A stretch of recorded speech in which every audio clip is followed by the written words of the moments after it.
What is up, guys? Today we are going to be talking about our currently super filthy G37 Sedan, but today we're going to talk about real quick to break down for you guys what would be your west. Jeez, get it together, man. What would be your best wheel fitment for a G37 Sedan? This would also apply to the G35 that has the same body style, not the Zenki, but the Q40. Good question. Does this apply to coupes as well or no? No, this does not apply to coupes. This only applies to sedans. So, because the coupes have wider fenders and can accommodate more. Is it just in the rear, both front and rear? Front and rear. Interesting. Didn't know that. Yeah. So, just so you guys know, this is a 2010 X model, non-sport. It is sitting on Swift springs, front and rear, all-wheel drive. So it's about an inch drop, front and rear.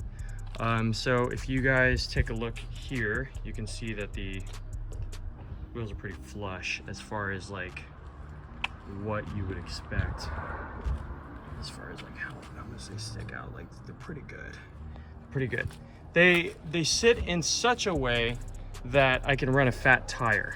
That's my style preference. I know guys like to run more aggressive offsets with stretch tires. Well, we should actually preface that real quick because this did used to be on 19s. Yes. And it is now on 18s. So yes. We should kind of talk about both. I mean, obviously the offsets. Yeah, for sure. Yeah. So I've run two sets of aftermarket wheels on this car so far. One was a set of JNC 033s, which are basically the Enkei NT03 replicas in a 19 by 9.5 plus 35.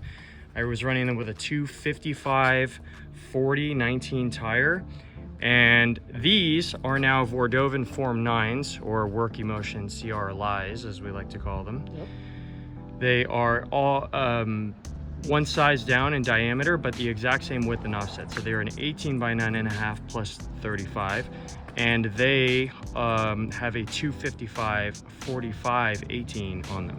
The reason why I switched to 18s was because I suggested the roads where I live are extremely rough, and the 19s were just taking a beating. Well, they were taking a serious beating. One, and one of the other ones had... One cracked because my lady hit an island leaving work. She just straight hit the curb. Well, I was going to not do that, but all right, cool. Like, yeah. Your life.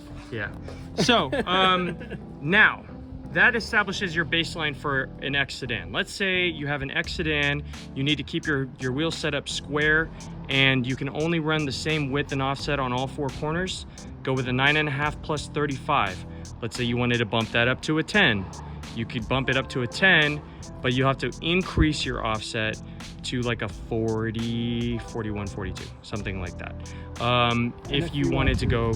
You want to slam it and be stretched. If you want to slam and be stretched, you could jump your 9.5 from a 35 to a 22. So just to give you guys like a quick primer on like how width and offset works, let's say you have your barrel is like this, and then this is the outside of the car, and this is the inside where the suspension is of the car. The offset is the number in millimeters of how far in or out your hub would connect to the back of the wheel, basically. So, for example, let's say you're here. Dead center is 0 offset, right? It doesn't matter how wide your wheel is, dead center will always be 0 offset on every single wheel. But most wheels, on pretty much all passenger cars, most wheels are going to have a positive offset because the hub usually sits closer to the outside of the wheel than the inside. It's true, and most like OEM wheels are typically really high offset. We're talking like 50, yeah. 60, yeah. somewhere in that range. Yeah. So you usually see negative offsets on like wide bodies or stance cars. Yeah. So that being said, so now let's say you have you want to run lower. Maybe you're on coilovers and you can run lower than this, and you can afford more camber, right? So camber is, you know, in towards the car, that angle.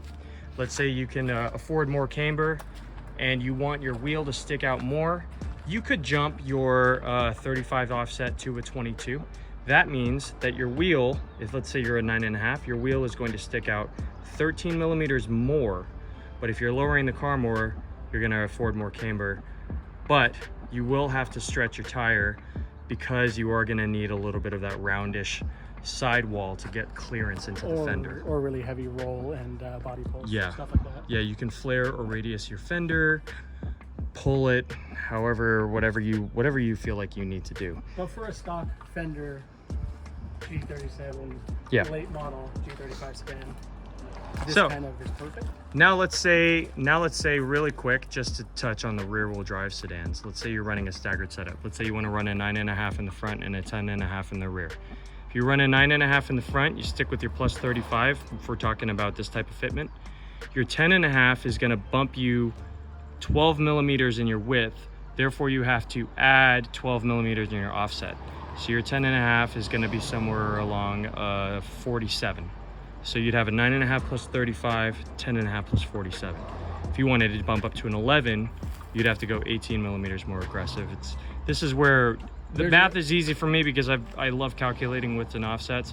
But let's say you wanted an 11 in the rear and you wanted that fitment, then you would run something like a 53 offset with an 11. There is a quick thing to touch on with that. The reason all these numbers kind of increase in the way they do, 1 inch is 25.4 millimeters. Yes. So if you're increasing from a 9.5 to just say a 10, you know, you're adding half of 25.3, which is roughly close to 12 millimeters. Exactly, yeah. So that's a good note. So like, let's say you have your 9.5 and you increase to 10.5.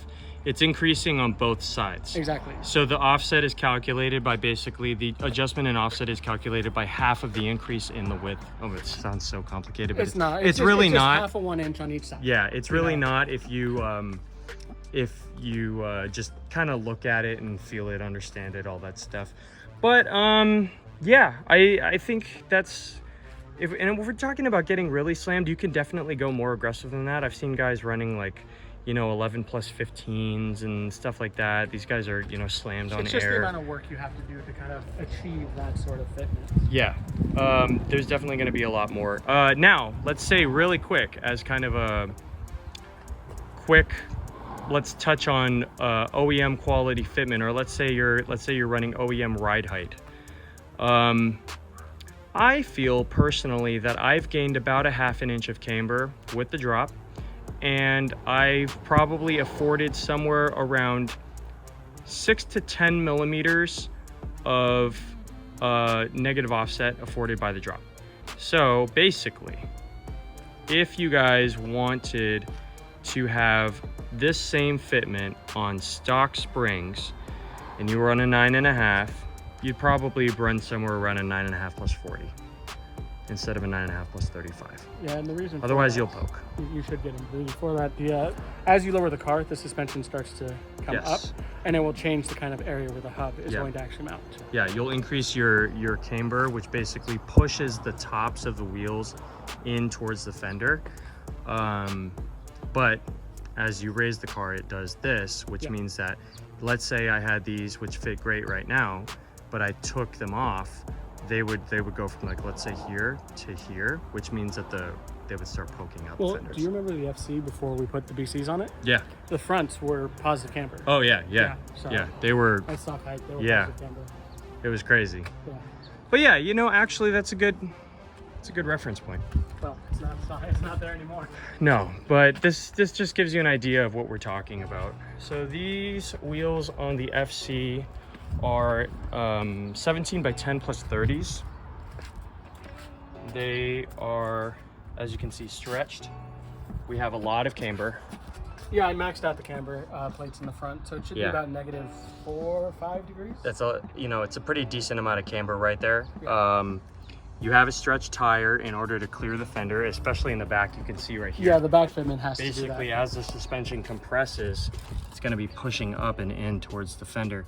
You would just be slamming your fender if you had a beefy tire. Yeah, no, so I had to go with this. To fit these wheels with this setup, you had to get some stretch going to clear the fenders. Exactly. So that's our little primer on wheel fitment for G37 Sedan. G35 late model sedan. And G35 late model sedan. And I've heard some of this applies to it definitely applies to the Q40 and the 370 GT, which are like the JDM and designations and like the later. But I've also heard it kind of applies to the Q50 a little bit. I'd have to double check. So just to sum it up for you guys, if you're on an X sedan, you want to run a square setup, or you want to run a square setup on a rear-wheel drive sedan, you're looking at a 9.5 plus 35, or a 9 plus 30, or a 10 plus 40, or a 10.5 plus 35, or an 11 plus 50. Yeah. Would be like the really rough numbers. If you want to run a staggered setup, you could run your 9.5 plus 35 in the front, then you could run a 10 plus 40, or 10.5 plus 45 in the rear, or a 11 plus 50. That's just kind of the loose numbers. I don't even bother to like calculate wheels anymore. I'm just like, hey, what would fit Yeah, on this? he I literally am asked, just like, he hey, bro, just what would fit on asked this? me now. Yeah. So that's gonna do it for our wheel fitment video. Let us know if you guys thought that this was helpful for you guys. I do see, like, I'm on some different like groups for the G37 sedan, and I do see people asking these questions a lot. So hopefully this clears something up for some people who are looking. Let us know what you guys think of the video in the comments down below, and if you like the video, please make sure to like, subscribe, ring the notification bell, and we'll see you in the next one. We appreciate you guys. And good fitment. Yes, indeed.